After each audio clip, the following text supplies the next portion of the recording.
Hello and welcome to 5-Minute Math. Today we are looking at the 6th grade concept of area and volume. This is standard 6.8D in the great state of Texas, and we are using item number 21 of the 2019 released STAAR test. If you have not done so already, please go ahead and take a moment to pause the video, work this problem out on your own, unpause it, and then we will look at our answers together.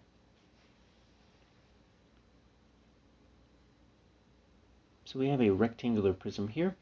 They give you all three dimensions. We're not needing to measure with any of the rulers that are on the mathematics chart. We're simply looking for the volume. Now the only trick, if you want to look for a trick for this problem, is that it is a free response. There are no A, B, C, or D answers to choose from, so we're going to have to get this right on our own. So there's two different methods for us to find the volume, and we'll use both just so you see that they're the exact same.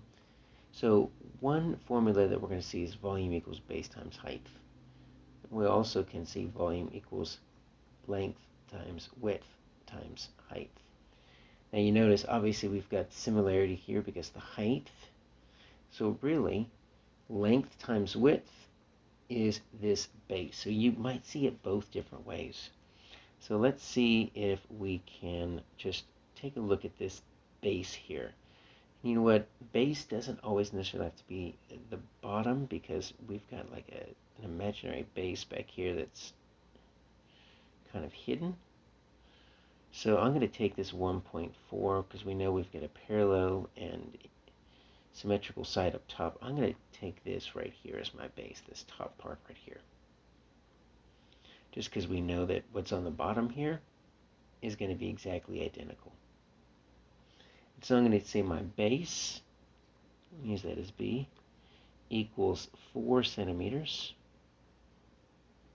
times 1.4 centimeters. So that's our only real trick with multiplication there, is we're going to need to do a decimal multiplication. That's pretty simple. So we've got 1.4 times 4, so that's 16. 4 times 1 is 4, add the 1 is 5. There's 1 digit behind the decimal in the factor, so there's 1 digit behind the decimal in the product. So 5.6. So we're going to call that 5.6, not 56. Big difference.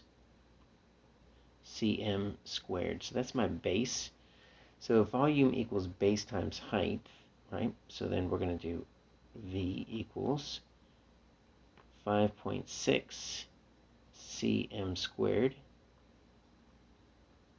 times, and then my height is 3 cm. So let's see what that looks like. We've got 5.6, I'll just use that 5.6 right there.